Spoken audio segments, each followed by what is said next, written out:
morning, everybody. Welcome. Welcome. Good morning. How's everyone doing? We're good? Excellent. Thank you all so much for being here this morning. I'm really honored and delighted to welcome you all for what I think is going to be a really interesting and important conversation.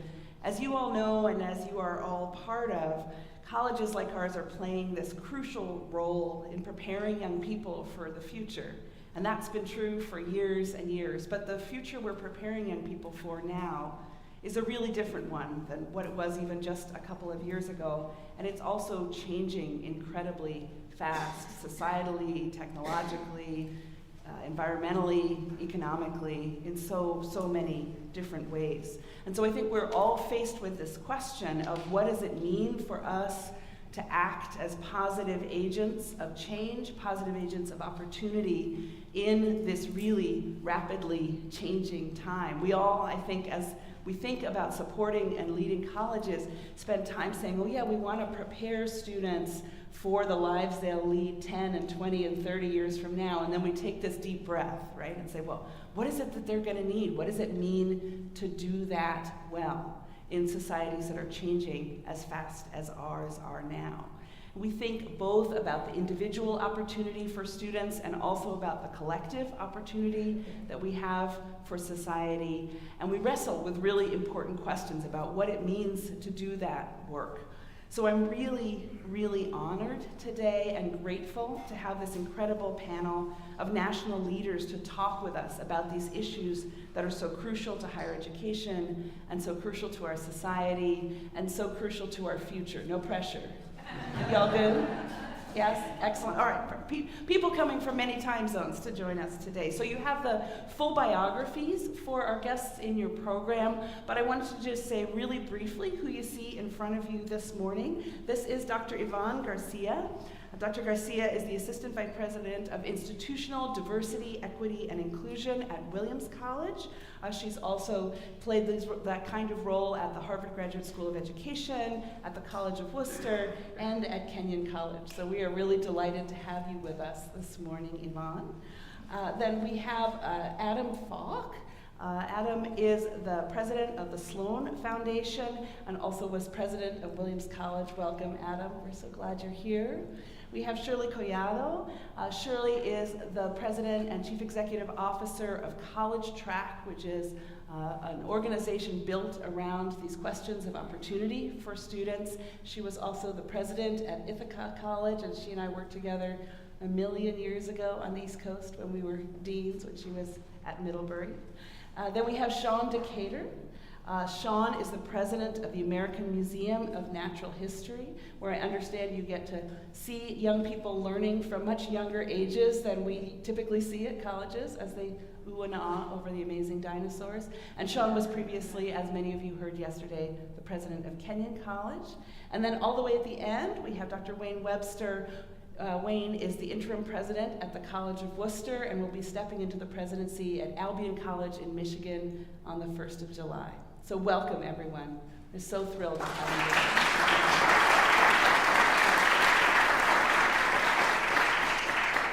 So we're going to talk our way through 5 or so broad and I think really important questions as we consider these possibilities for higher education and the future.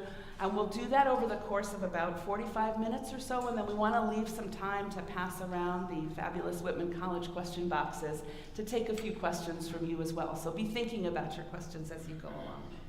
So Ivonne, I'll start with you and to think a little bit about where we are and perhaps what we have to celebrate.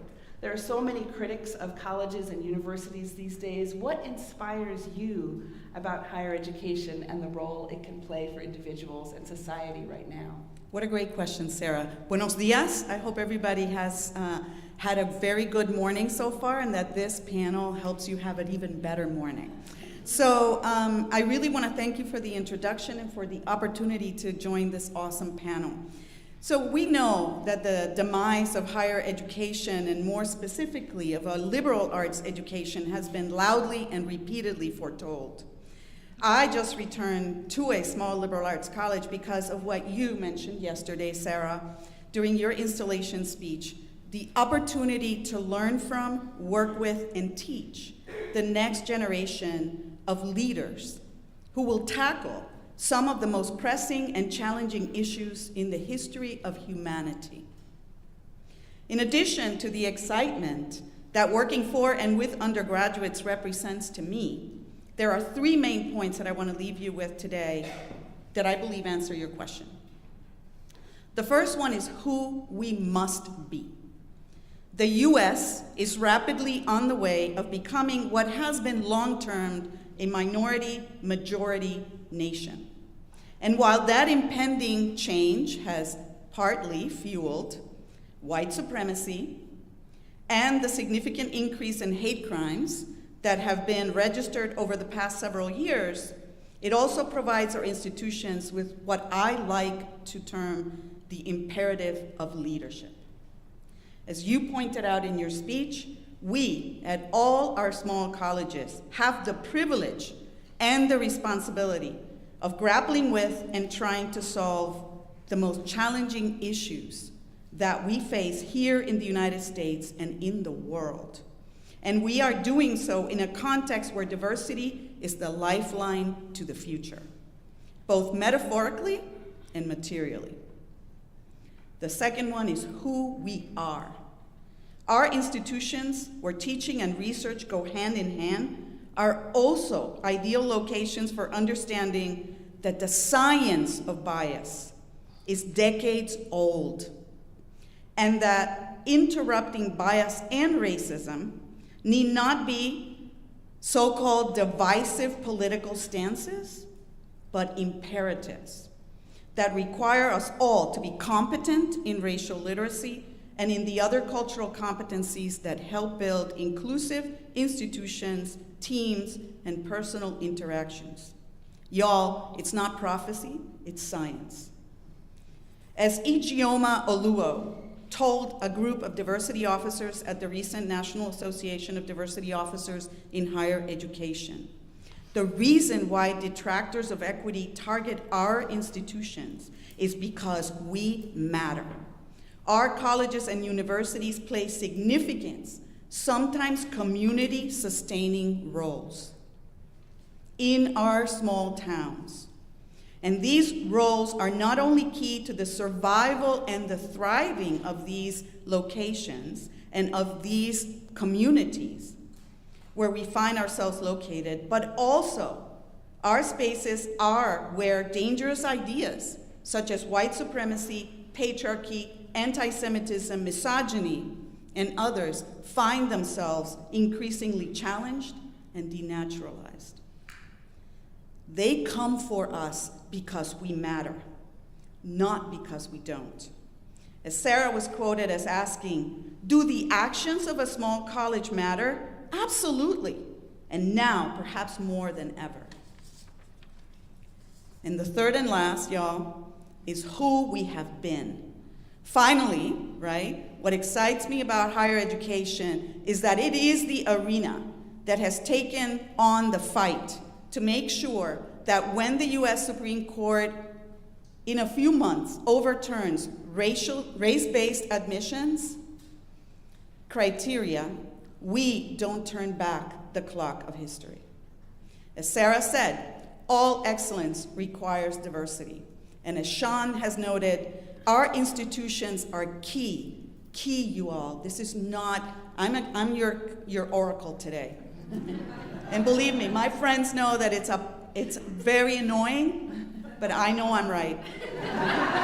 So sorry. Our institutions are key to the very survival of our democracy.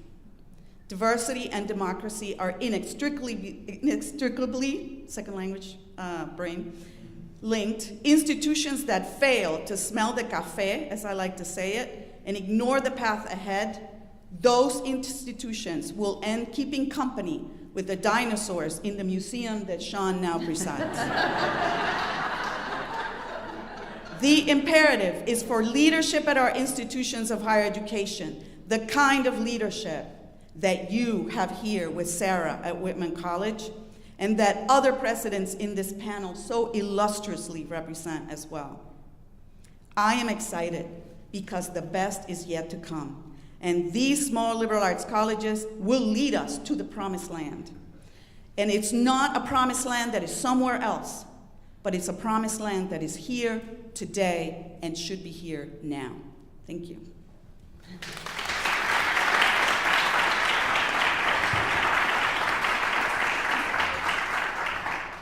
Thank you, Ivonne. Adam, I wondered if you could talk to us a little bit about what you expect to come in terms of the ways that the roles and purposes of higher education in the United States might look different in a decade or so. And so thank you, Sarah. That's a big question. I love the framing of a decade as a time period because it's enough time to get things done, but it's not so long that you can't be accountable for what you've done. And you talked about that decade a lot in your speech yesterday. I had some things I was going to say in response to that question, and I'm going to say different things because they amounted to kind of +1 to your speech yesterday. It was a wonderful encapsulation, I think, of where higher education at this college and elsewhere needs to go. So I was trying to think a little bit about what I might say that would be consistent with that, but might take a kind of larger framing. And what I want to do is spend a few minutes talking about an evolution that I would really like to see in all higher education institutions kind of together and not just separately.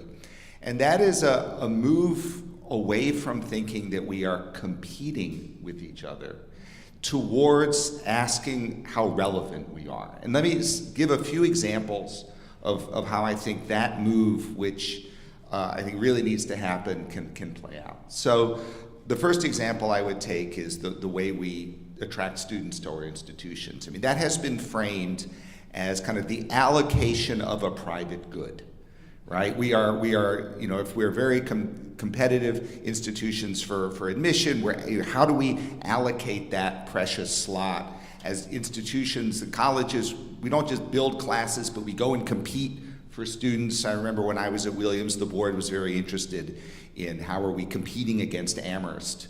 And if, they were happy to know that if 3 students were admitted to Williams and Amherst, 2 of them would go to Williams, and only 1 would go to Amherst. They're very happy about that. And I thought it was I can say this now, the most ridiculous thing in the world to worry about. Like, they want to go to Amherst to get a great education, God love them. I mean, why is that? Why do I care? But that was the framing, and I think it got caught up in the desire to beat Amherst in football. I love college sports, but that's not what we're doing when we educate students, right? We're not allocating a private good. And as Ivonne mentioned, the court is going to change the rules on how we do that anyway, right? And because of the, I think, actually quite peculiar legal regime we've been in around admissions ever since the Bakke decision, which said the only reason we could kind of think about race was because it was of value to our institutions. It allowed our institutions to compete, right? We haven't had a language around justice on the one hand, and that just one of the things we can do in admission is redress injustices that have been seen in our society over the centuries. We haven't, and I think we haven't had enough of a language about serving communities. How do we use our admissions process to serve the communities in which we're embedded? The local communities, the larger global communities as well. So it's a chance to kind of reframe, as bad as it's going to, this decision is going to be incredibly disruptive, but it will allow us to reframe, and I think we will need to reframe how we think of admission away from competition for students and competition between students into a larger narrative of how are we relevant by serving communities. So that's one example of, I think, that shift being really important.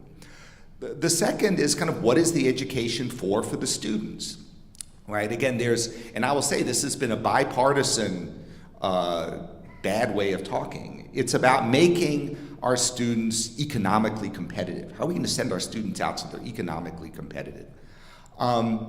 I think students worry. They need to have jobs. They need to, support themselves through their lives.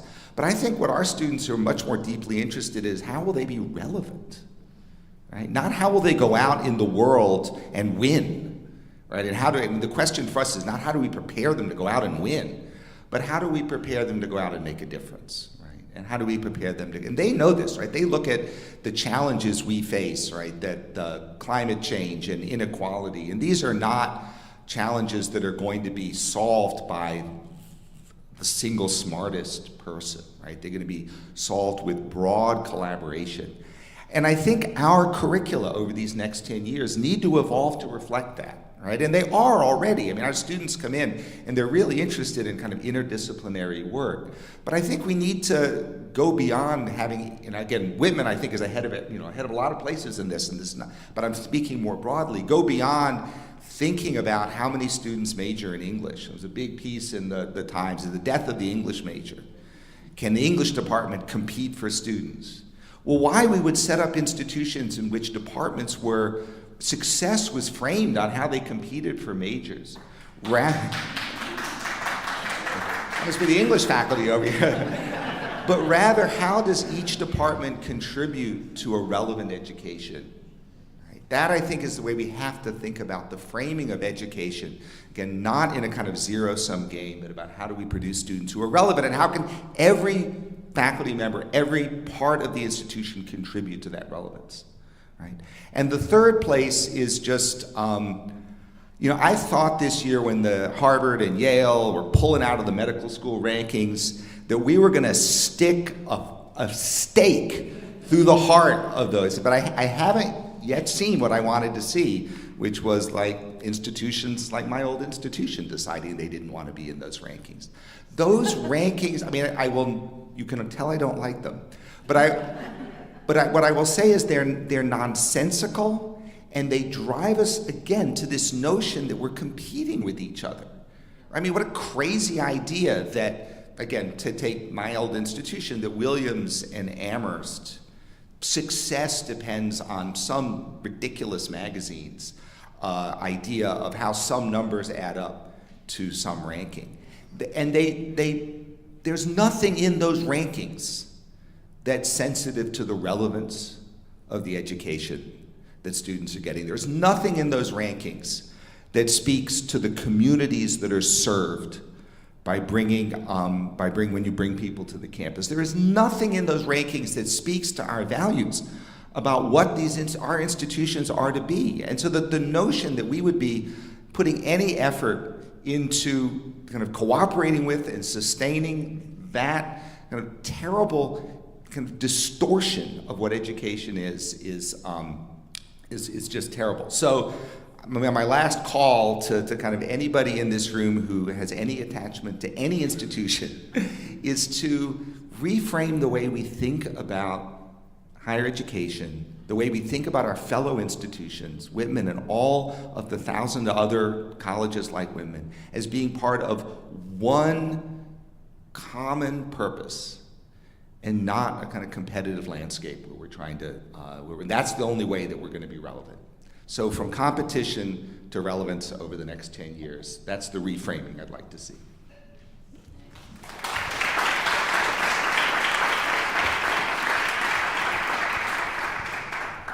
Thanks so much. Does anyone want to add anything to what Adam and Ivonne Amen, offered amen. on what you hoped for? Amen. Shirley, did you want to respond, or did you want to take the next I question? just wanted to say, can you hear me? Yeah. Okay. Well, amen, and thank you. And it's funny how we have several former presidents and some incoming presidents, really providing such an honest version of what we need. I just want to thank you, Sarah, for creating a space for this conversation. And at the risk of embarrassing her, I can say this: you all are so lucky. Yeah. It's so remarkable. So the fact that this is a Love Fest reunion of fellow freedom fighters on a Saturday morning coming from all over the country with really demanding schedules, it really is love for you, Sarah, and I'm super excited to see the bold and courageous conversations that you're going to create space for, followed by action. Expect action around some really brave work. But yeah, I'll let others chime in if anybody wants to add what Adam said, and I'll talk a little more. Okay, you good? Yeah, I mean, so I was going to ask you, Shirley, and I think it flows directly from what Adam and Ivonne were talking about, the ways that we're going to need to change, right? So what are we going to need to do differently in order to have that positive impact? I mean, when I talk to folks all the time around this campus, around the country. People are just really worried about the state of our society. And I think that's actually true across all political persuasions, across all viewpoints, across all kinds of perspectives, right? That people are really, really concerned about the state of society, about the state of democracy, and about how we do something constructive looking forward. So I'm interested in your perspectives about the ways that our institutions might change and evolve to be part of a positive move societally. Well, change is the key point there, right? And Ivonne talked about, essentially who matters and, where the threat is, because there's a population in this country that is so crucial to the future of the academy and the future of the country, and that really matters. It's making people very nervous. And Adam's, highlighting the importance of let's move away the competition. Let's be bold enough to add value to other things that really matter, like every student, every human matters, and that what this ultimately is about is how do we create spaces, if we truly are learning environments, not just so that everyone thrives, but that students go out into the world really feeling that they have true agency and purpose, that they are living lives of purpose, right? And so I think one of the biggest things, and we all come from a variety of different institutions and backgrounds. Some are enrollment dependent, some have big endowments, some are in that 1 and 2 ranking, right, at the very top. And other institutions that are scrappier, that are in towns that are completely dependent on their existence. But we cannot, none of us could avoid the reality that's before us. And that is that this shifting demographic, this enrollment cliff, the changing landscape of America, that's been happening for quite some time. And while institutions like Whitman, or Williams, or Ithaca, or Kenyon, or Albion, the list goes on and on. While we've all been kind of bracing ourselves for that future, there are actually a number of institutions that have been teaching and engaging the future for a very long time. And they don't get the attention, they don't have the resources. And so that's something kind of to explore a little bit in our conversation this morning. But I think the biggest thing is that if you think about what we've been calling multicultural affairs in the early days, then campus climate and minority recruitment, then we have now this diversity, equity, and inclusion lens, right? We've given it different names. But what has happened historically is it started with the law and following the law. We have to be ADA compliant. We have to make sure that we're following affirmative action guidelines, et cetera, et cetera.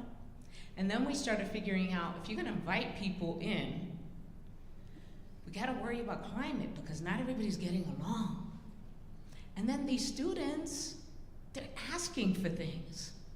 They want things that are really asking us to look in the mirror and change.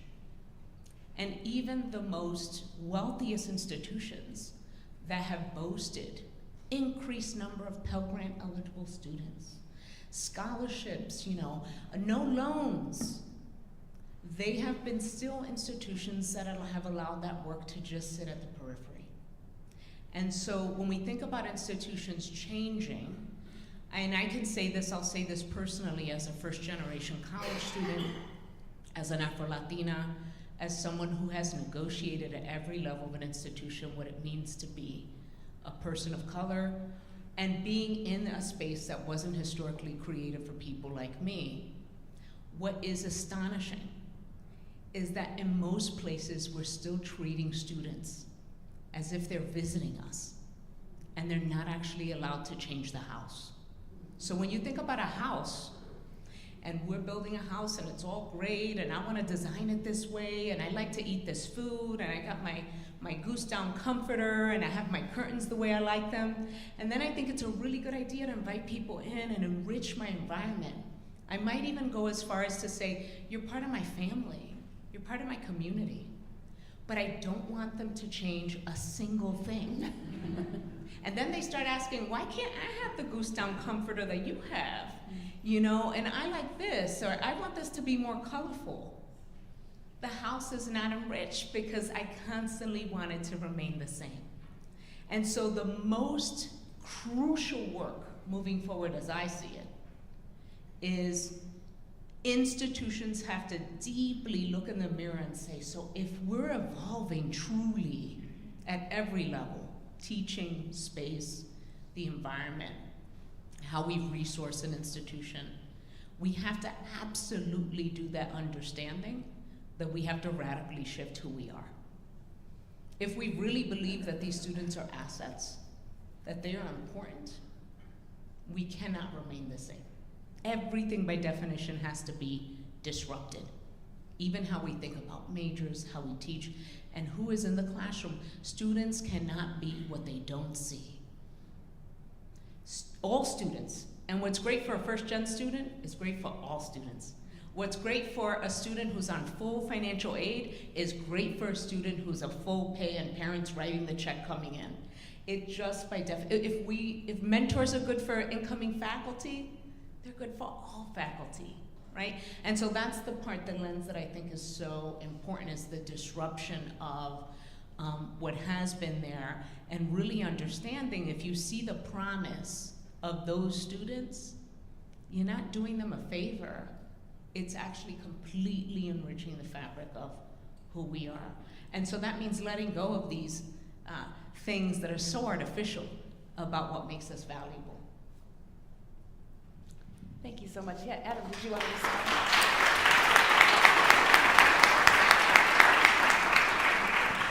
So Shirley, I don't agree with any of that. No, that's wonderful, and I just wanted to add something that was put in mind that this is my first time here at Whitman, and I'm learning a lot.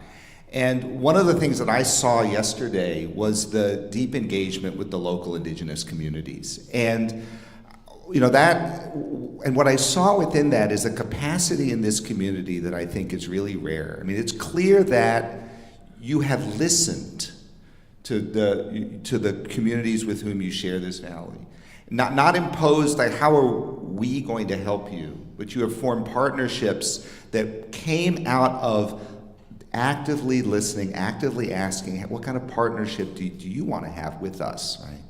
That is really hard to do. It is really hard for institutions that have been around for 140 or 160 years, depending on how you count it, to have the humility to ask, to start with asking. And that capacity, which is clearly here in this community, is, I think, one of the most important capacities for doing the work that Shirley is talking about. And so I commend you, and I think nurturing that, which I know Sarah is going to do, is one of the most valuable resources you bring to this work. Thank you so much, and thank you, Shirley. It's excellent.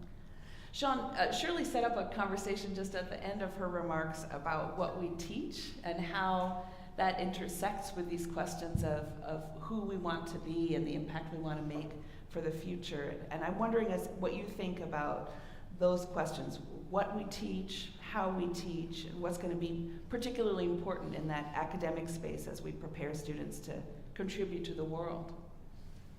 Thank you, Sarah. And just one observation I have this morning in a strictly personal way is that if one is ever on a panel with this amazing group of people, I'm not quite sure you want to follow Ivonne, Adam, and Shirley as the folks to come. Because really, I should just say that everything they just said, but apply it to the curriculum and what happens in the classroom.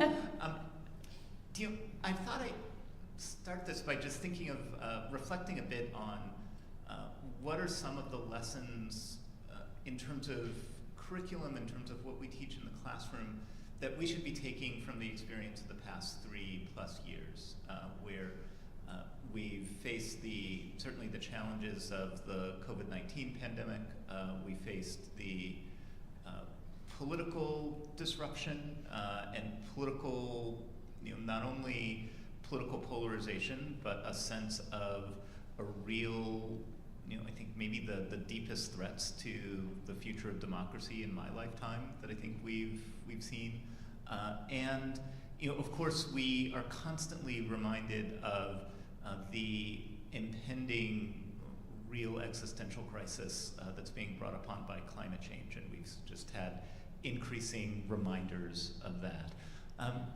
And when I think about those types of issues, these types of very big, hard, complicated issues, there's a sense that we should be framing our education to around the not only the preparation of our students and our graduates to be able to find to contribute to the answers of advancing a larger agenda as they move forward that might be centered on questions of justice and equity and environmental sustainability, but also what it changes about the liberal arts and how we should think about the traditional role of an education, of a curriculum at a place like Whitman.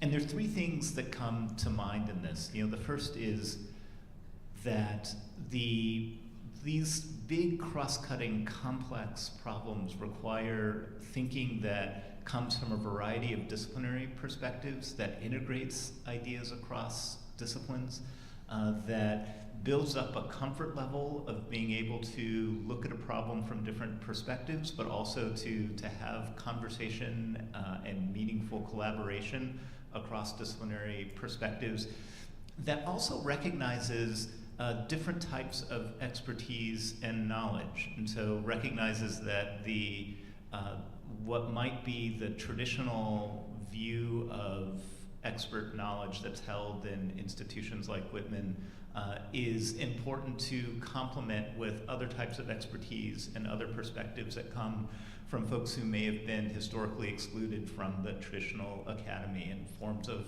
knowledge that have not been traditionally respected in that context.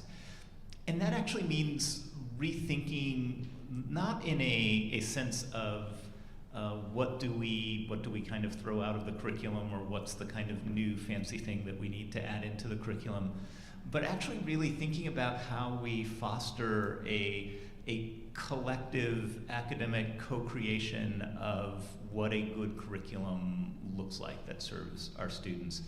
It's now easy for me to say as an ex-president, but I think this is a moment where we have to rethink departmental structures, and we have to rethink things like what a major actually means, and we have to rethink requirements, not in a sense that core requirements aren't important, because actually I think that there are just some basic requirements that are essential to build a kind of common language and a common shared experience among students. But it's the right moment to ask, are the requirements that, for the most part, I think all of our institutions share, that were really developed 70 plus years ago, still the right set of requirements for us to have now? And how do we think about the way we support faculty in being able to do this reworking and kind of co-creation of a new type of curriculum? And all of those are really hard things, but I think they're also things that certainly I heard yesterday in Sarah's talk, that clearly the conversations have started here at Whitman, which are really positive. The other two things, which I'll just touch on briefly, are closely related to that. One is the second issue, I think, is that how do we just rethink the classroom experience, and to realize that learning happens in a variety of different places, and we need to integrate that learning into the traditional curriculum. A lot of this has been going on for years, and certainly I've heard already examples of Whitman students and faculty who are engaged in this type of work in a number of ways. But I think the pandemic opened up possibilities. Our reworking of how we teach also kind of broke down the limits of the classroom being the fundamental organizational structure of how we think about learning. And so I think there's just a lot of interesting creative work to be done to think of how we think of the learning environment, how we think of how we measure and credit and sort of give recognition for what counts as a learning unit. And this is also a moment to rethink all of those. I think another thing I'd put in the category of now very easy for me to say, but fundamentally, what's a class? I'm not sure I know what a class is anymore in terms of what we should be recognizing as a thing that we give credit to that's distinctive for other things that we give credit to? And that type of questioning could be really important to embark upon. And then the final thing that's worth reflecting on is, our students actually, especially at residential institutions, are really learning how to connect with each other, how to connect with other people, how to live within community. And we're in a world right now where we can't take that for granted, that the world is actively disrupting communities in multiple ways, I think, through technology, through systems that perpetuate inequity. It's the opportunity to build and model a different way for people to interact and connect with each other that's grounded in a sense of respect and understanding. And that how you can extend that, as Adam was talking about, not only to think about what that means for communities within the college, but how to have those true listening and engagement with folks who are outside of the college community, especially communities that have been intentionally excluded from college communities. Those are things that I think are going to be critical for our students to learn, are critical for our students to learn, will remain critical for our students to learn, and I think they're things that institutions like Whitman are very well positioned to advance moving forward. Thanks.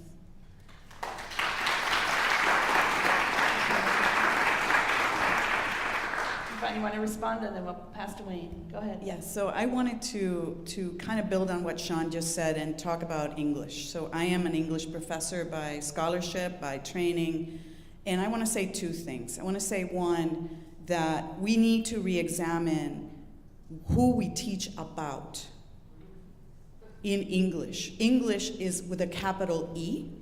It should be with a small e. Because right now we have what is called ethnic studies, right?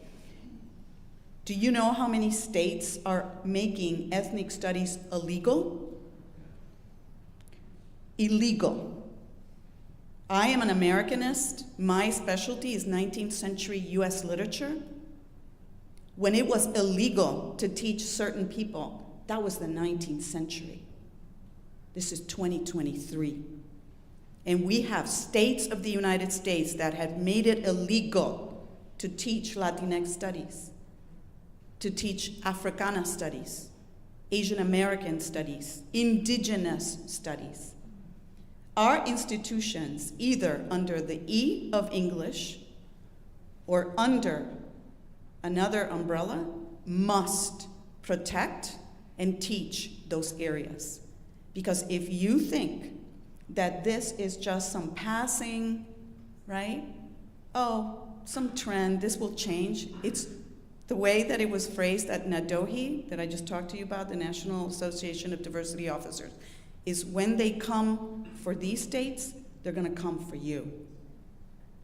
So just why is English decaying? Why are we losing majors? The conversation should not be because students want to go to STEM. It's because certain disciplines are not reflecting the experience of the students. And ethnic studies, where it is still legal, you all, is exploding. So. Thank you, Ivonne. Wayne, I wanted to pass to you to maybe pick up a little bit on Sean's point about community and what students learn. They have this extraordinary opportunity in our campuses, and hopefully increasing opportunity to learn together in these communities that are diverse, that are globally diverse as well as nationally diverse. And I'm interested in your reflections on the particular things that we can do to lead for the future in that space. Well, thank you, Sarah. Real quickly, I want to build off of what Shirley and Sean said, which is, I think, summarize some things, which is this is a real moment in higher education. And one of the things I shared at our campus last weekend was, as I think back about big moments in higher education, the Moral Land Grant Act, the GI Bill, the Higher Education Act, I think we're in one of those moments. And I'm not good at predicting the future like Ivonne is, but I can tell you, I think we're in one of these moments. And I think this is a moment to take challenges and make them opportunities. And the reality is that all of our institutions have survived all those changes and thrive through those changes, I think, to Shirley's point. But we've really got to seize this opportunity to think differently about how do we offer a liberal arts and science residential experience in a changing world.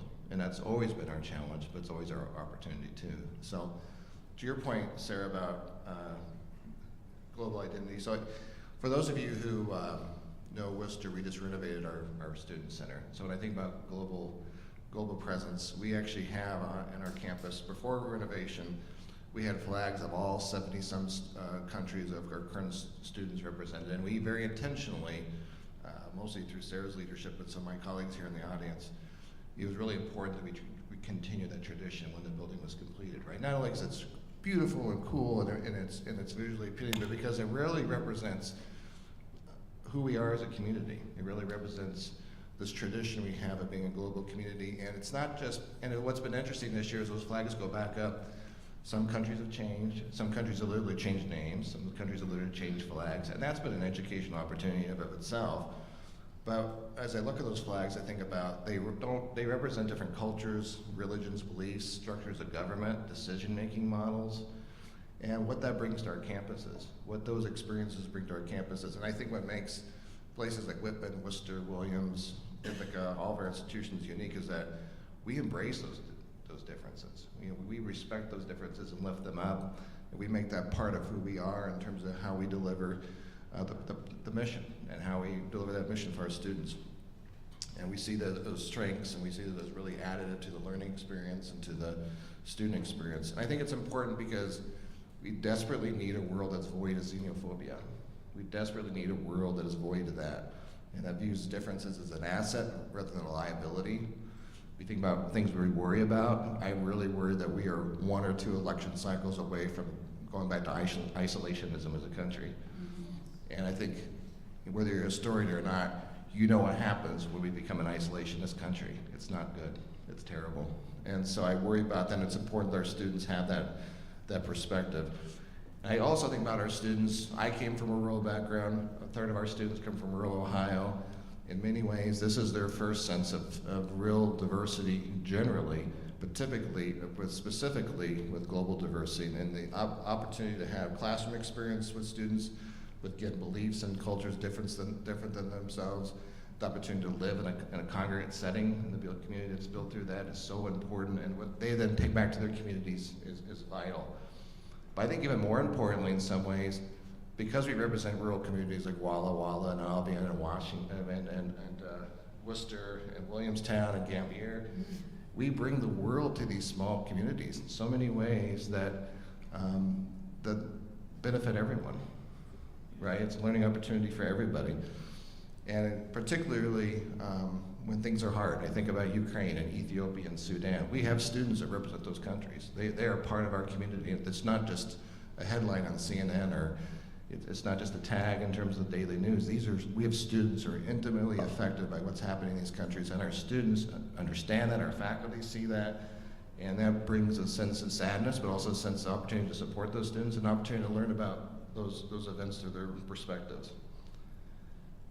I think it's also just really important to think about as students leave, become graduates, they go out into the world, they're going to be leading, and regardless of their role, they're going to be leading in a much different world than it is today. In 20 years, to your point yesterday, how things change in a decade, in a generation, the world will be vastly different than it is today. More diverse, even more diverse than it is today, more globally thinking. The economy will continue to be more and more global. That's not likely to change. And so as we think about building a generation of leaders for the next 20 to 50 years, having these experiences on our campus in ways that I think are really unique to campuses like ours, I think are vitally important for everybody's sake. Thanks so much, Wayne. Excellent.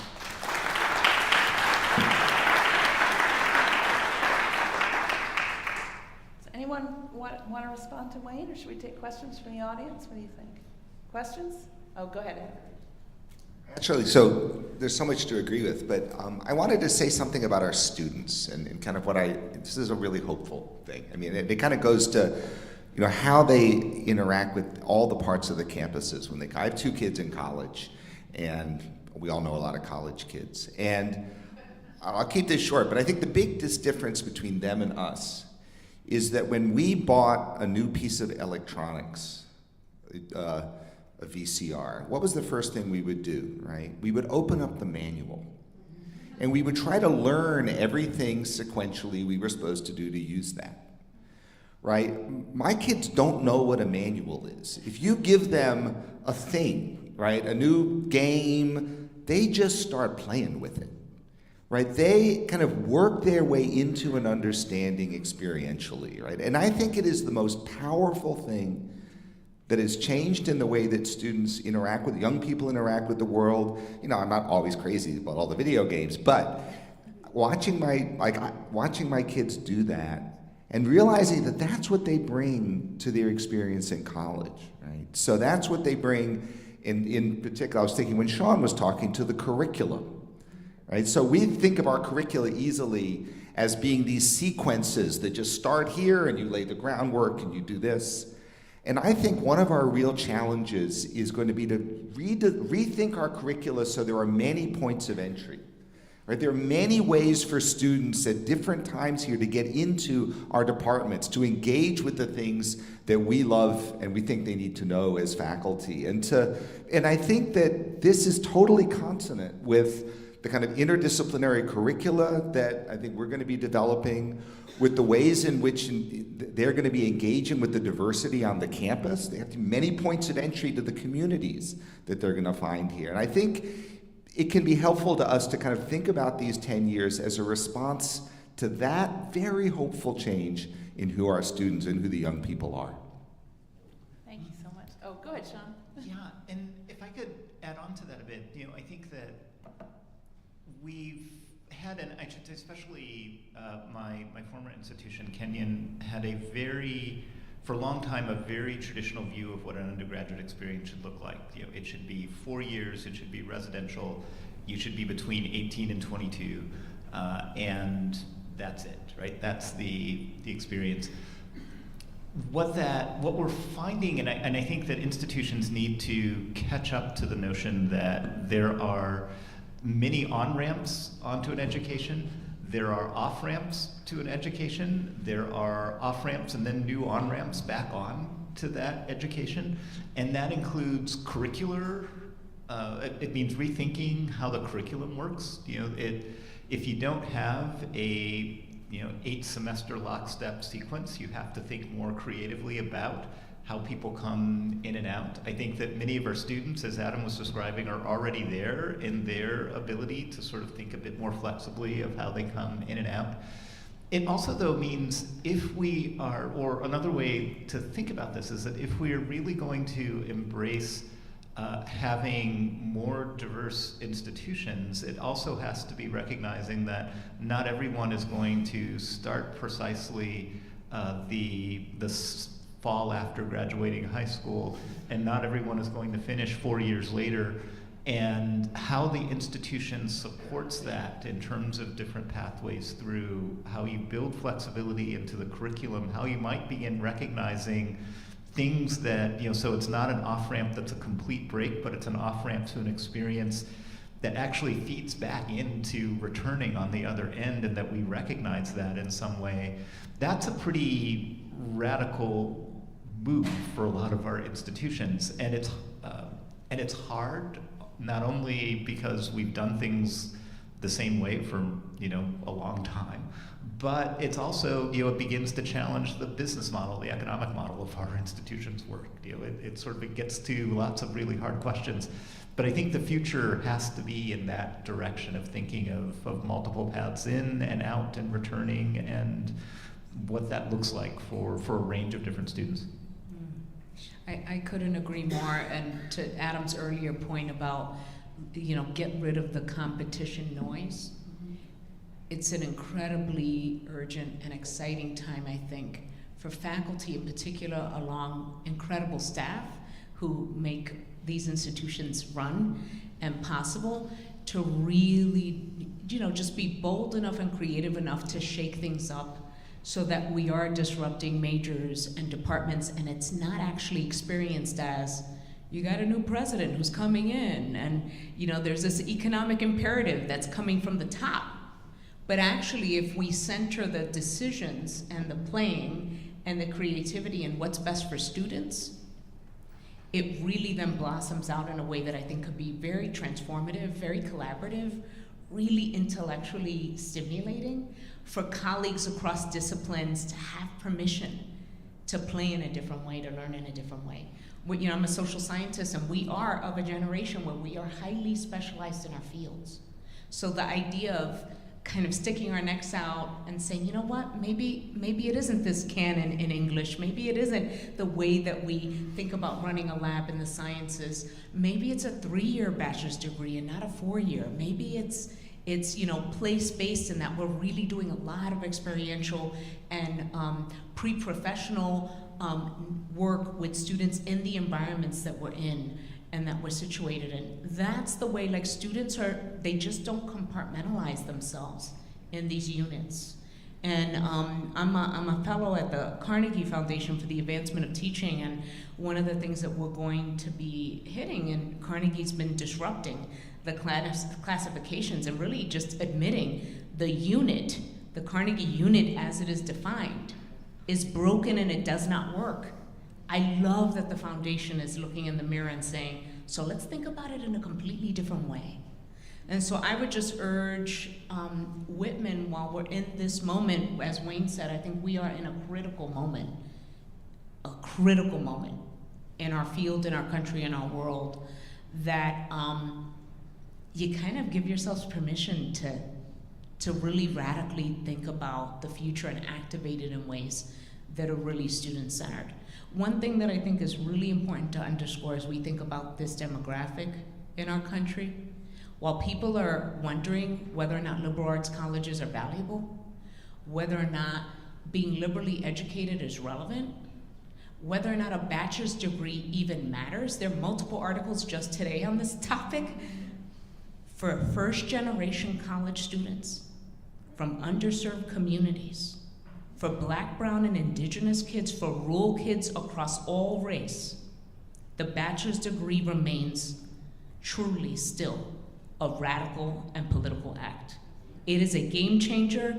It is the definition of what makes social mobility in this country possible. Think about that. Still today, only 21% of first-generation college students complete a bachelor's degree in 6 years.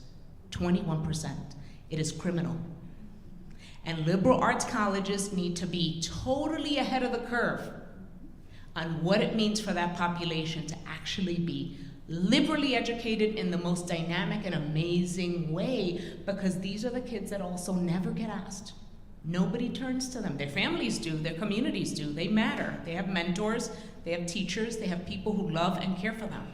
But the systemic issues that are against them are enormous, and they rarely get asked, what are your dreams? What do you want to do in the world?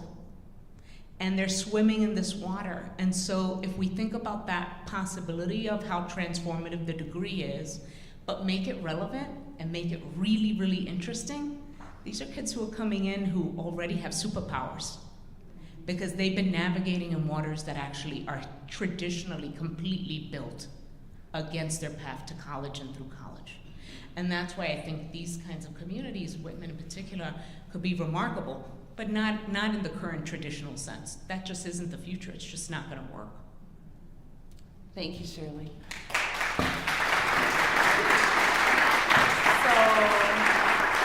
What a great conversation. Y'all are staying for like 6 months, right? We'll just name them the fellows. I'm naming you. Okay, maybe. I fear you may have other responsibilities. Are there questions? We have time for a question or two from the audience. Anything folks would like to ask while we have these wonderful folks with us?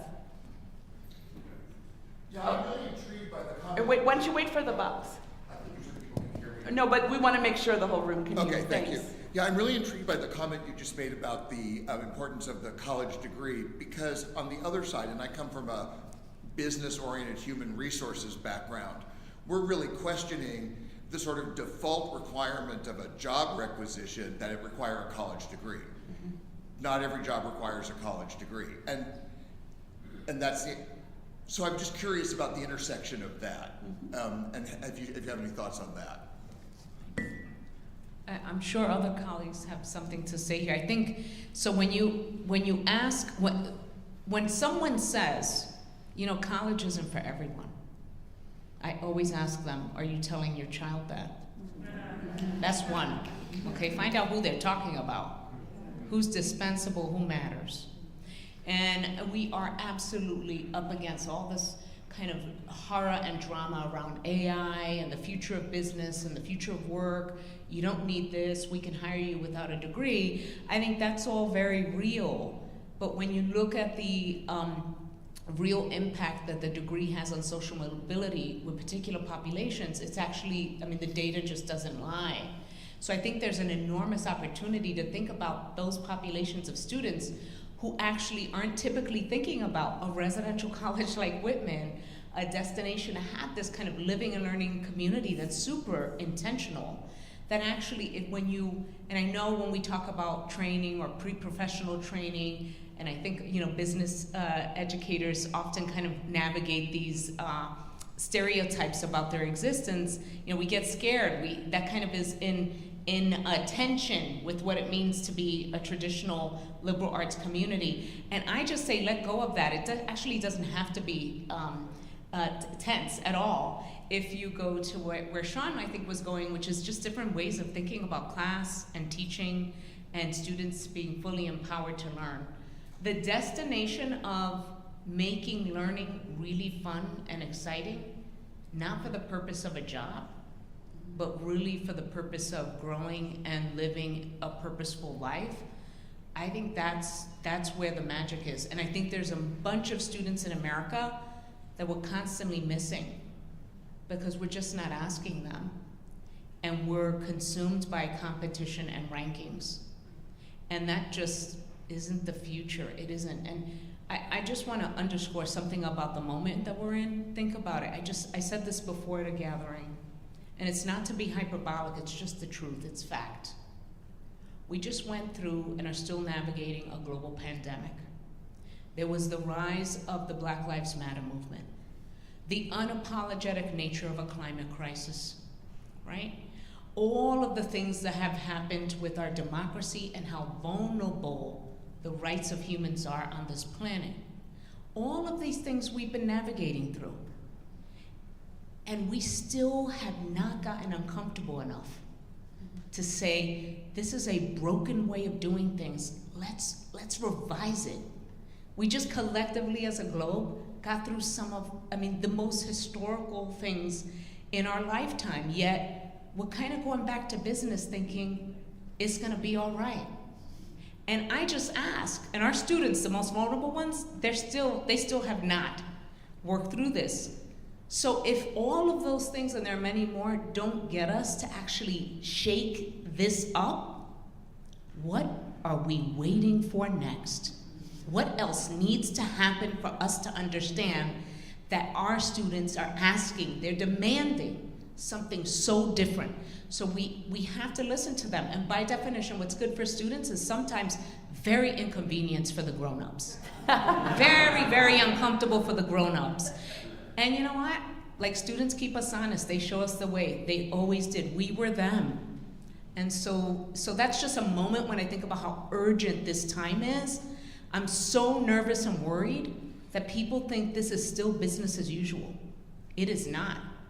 It just simply isn't. Thank you so much, Shirley. Kazi, last question. Oh, You're good. I'm good. Well, I wanted to make sure that if there were students in the room, they got to ask the question. Yeah. Oh, no, Dr. Johnson, you are my colleague, you're not a student, so I'll go ahead. Thank you so much for this morning.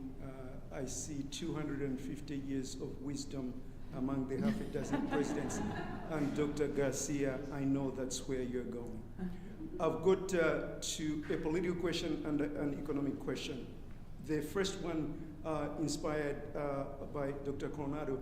So this movement against DEI is a political movement that has a parallel in the reproductive rights space. Yes.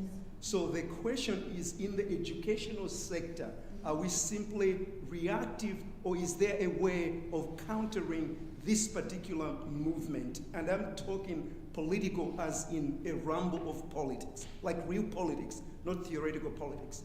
The second one, which was really the initial question I wanted to ask, is the economic question, right? Really inspired by President Falk, right? So the question of the cost, I'll call it manufactured cost, of institutions like the ones we serve, right? And the inflation of that cost and how that sits with inequality that has widened in the last 40 years in the American economy. And does that mean the 4% of students who go to our institutions constitute the talented 10th of W.E.B. Du Bois, so that we're actually an instrument of stratification and not upward mobility? Excellent. Who would like to start? Adam, do you want to start by responding to Dean Joshua? Yeah, I would. Let me start with the second one. So I think I have a number of things to say. I'll be really quick about them, though. I mean, one is that there are many, when we think about the cost of education, we're really thinking about who has access to it, right?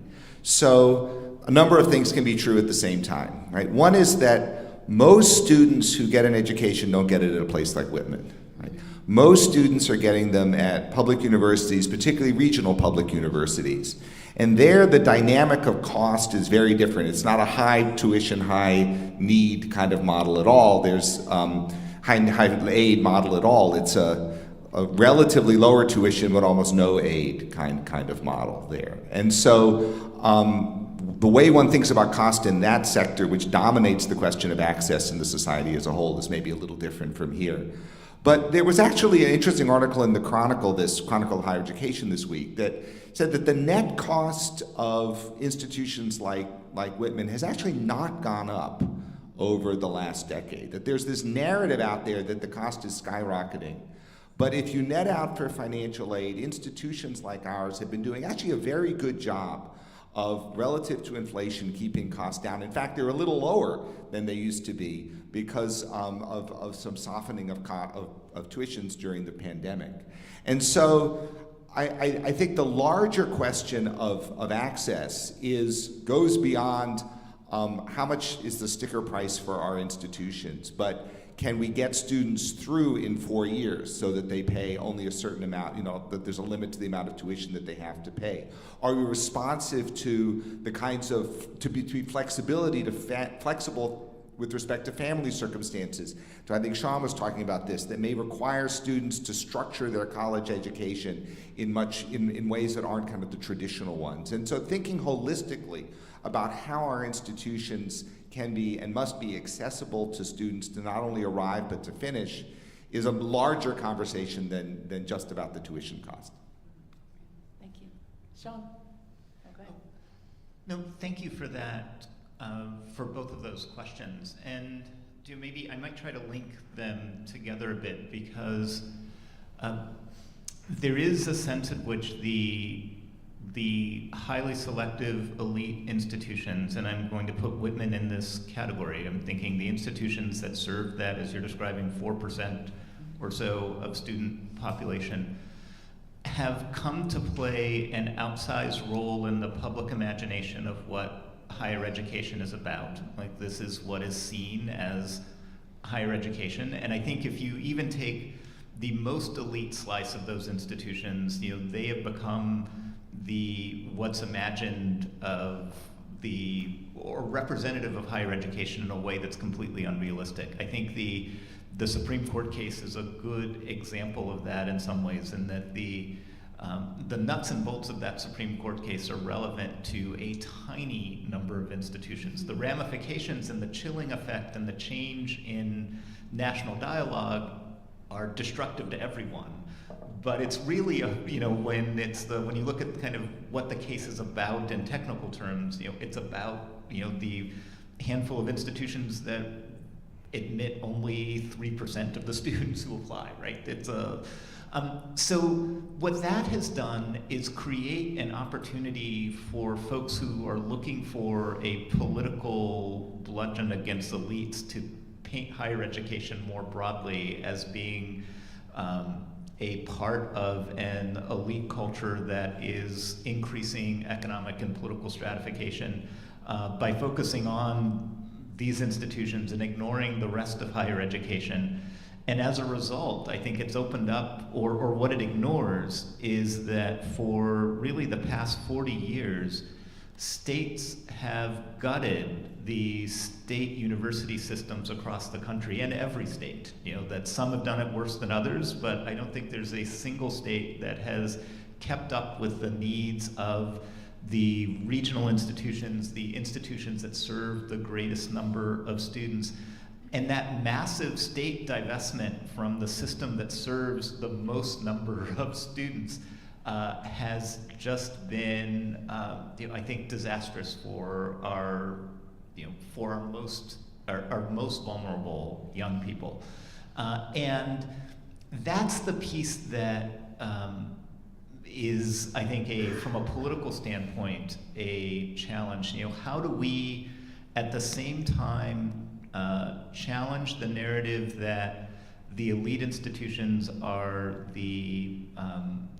representative of higher education more broadly? How do we get better investment in the university, the higher education system overall? Part of that may mean our institutions taking steps to figure out how we can share resources better. And this feeds into, I think, Adam's narrative of moving away from a sense of competition to a sense, it's the tough part about this. It means actually moving away from being elite. And we all do, as institutions, value the notion that we are elite, even though we deny it at some way. But getting over that to realize that, you know, we have a shared responsibility for our regional institutions that may be struggling to help and support them. And that may be a way to build a coalition that can help to change the political narrative, that is work that we need to figure out how to do. And I wish I had a good way to do it, but I don't. Excellent. Thank you so much. I'm afraid we're going to have to close it here because we do have another panel coming in just a little while. But I want to thank you all, colleagues, for your amazing and helpful thoughts. I'm sure these wonderful people will be around for a few minutes if there are more conversations folks would like to have. But thank you all so much. It's an honor to talk with you.